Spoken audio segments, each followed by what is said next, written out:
বাংলাদেশে ফিরবেন, ফিরে আসবেনই, ভার্চুয়ালে এমনই বার্তা দিলেন শেখ হাসিনা এবং বাংলাদেশে ফেরার পর আওয়ামী লীগ নেতাকর্মীদের ওপরে অত্যাচারের বিচার করবেন, এমনই বার্তা দিলেন ভার্চুয়ালি শেখ হাসিনা।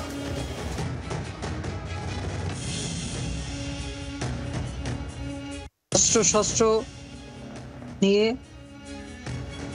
আক্রমণ করা হলো আমাদের আওয়ামী লীগের নেতাকর্মী, পুলিশ বাহিনী, আনসার, মুক্তিযোদ্ধা,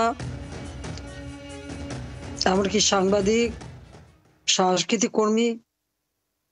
একটা বিভৎস পরিস্থিতির সৃষ্টি করলো।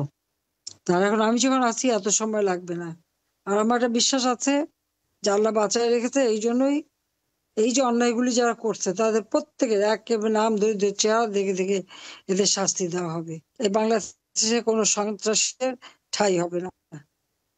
তাদেরকে বিতাড়িত করে দেশের মানুষের জীবনের শান্তি এটা আমরা নিয়ে আসবো। দেশের বর্তমান রাজনীতিতে আমরা গত 7 মাস ধরে দেখতে পাচ্ছি শেখ হাসিনা এবং আওয়ামী লীগকে কার্যত বাংলাদেশের রাজনীতি থেকে সরিয়ে দেওয়ার একটা প্রচেষ্টা চলছে।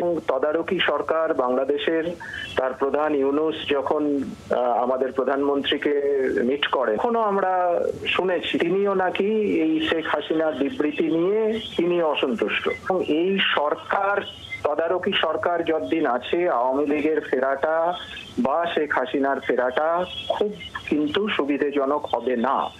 তবে এই সরকারের পরিবর্তন হলে আগামী দিনে আওয়ামী লীগ অবশ্যই বাংলাদেশের রাজনৈতিক প্রক্রিয়ায় আবার ফিরে আসতে পারে, কিন্তু এই সরকার থাকাকালীন কিন্তু সেটা খুব সহজে হবে বলে মনে হয় না। বাংলার আওয়াজ, বাঙালির আবেগ, জি 24 ঘন্টা।